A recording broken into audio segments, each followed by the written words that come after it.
San Miguel de Allende has been named the best city in the world 6 times. But awards tell you what it's like to visit for a weekend and take photos. They don't tell you what it costs to stay. I want to show you through the eyes of those who live here. But when I talk about the cost of living, I'm not just talking about rent and groceries. If you want numbers, the guide is in the description. I'm talking about what it costs the place when people like me show up. I grew up here, straddling the line between locals and arrivals. I watched this town become the most expensive city in Mexico. I watched friends get priced out. I watched my own budget double, even triple.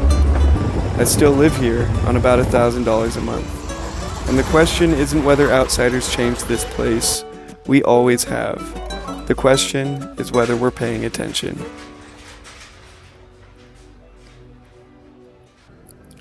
San Miguel runs on Two Economies. In one, you shop at the Tuesday Tianguis and spend $25 a week on produce. Tomatoes still warm from the campo. Avocados you eat that day. A tortilla recipe passed down generations. In the other, you visit places like City Market or one of the many organic markets, and you spend $100 for the same basket. The gap is 3 to 4 times. A studio in Guadalupe, where families have lived for generations, costs $700 a month if you speak Spanish and know where to look. The same apartment lists for $1,200 on English language sites. This isn't a scam. It's just what happens when one economy runs on dollars and the other on pesos. The question isn't which economy is real, they both are. The question is which one you choose to participate in.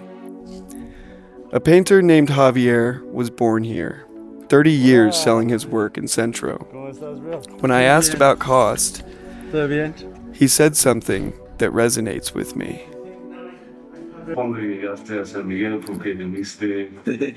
Vivir en San Miguel te da tiempo para hacer muchas cosas, ¿no?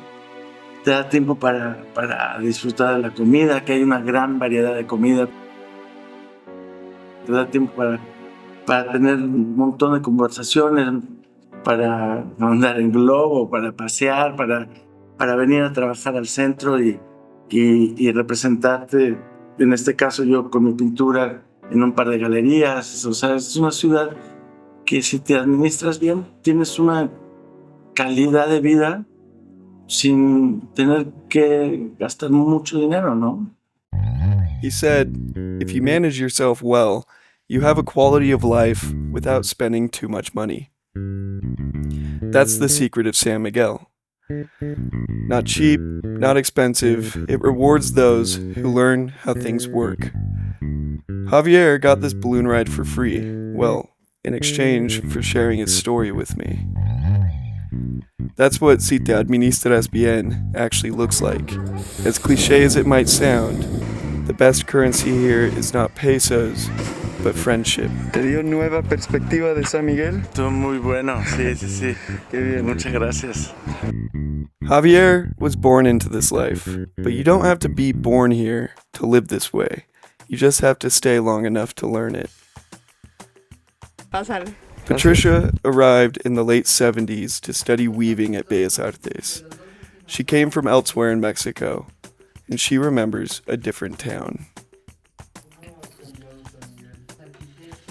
Almost no stores. Everything was houses. The bus to Mexico City stopped at San Francisco Church. Everything was beautiful. She's still here, 45 years, still weaving, still teaching, in a city where homes now sell for over $500,000. Patricia chose craft over capital, and the town that made that choice possible, the quiet town she's describing, that's the one that's changing. That community of artists, both Mexican and foreign, still exist. Painters, weavers, musicians, both amateur and professional, people who came here for the light and the cheap rent and the time to work. But it shares these streets now with something moving faster. Kent's a musician. He owns a bar in Guanajuato. You could walk into one place and there's a flamenco band, and you go into another place and there's like a cover band, and go into another place and there's some tech DJs, or walk into another spot and there's a gallery opening. Like it's nice how San Miguel is simultaneously very compact but also incredibly cosmopolitan. Viri, an art curator, has lived here for 7 years. The artistic feeling of it has perpetuated, and that's one of the reasons why this place is so magical and why people still come down here to explore the art scene. Yes, there's a lot to criticize about Mexico, about San Miguel as well, but in general, it's a beautiful place that has a lot to offer. So be open, give you the chance to explore, to walk through the streets, to go into every shop, to talk to people, to give yourself a little chance with Spanish. That would be great. Everybody here tries to speak in English, but just give yourself the chance to speak in Spanish. Be open, be kind.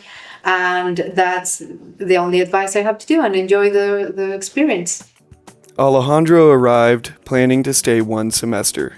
That was 30 years ago. I have a very difficult time explaining San Miguel in few words. For the first part, there is an aesthetical association, because I love the architecture, the colonial architecture, the feel, the smell of wet rock. It's something that I feel transpires.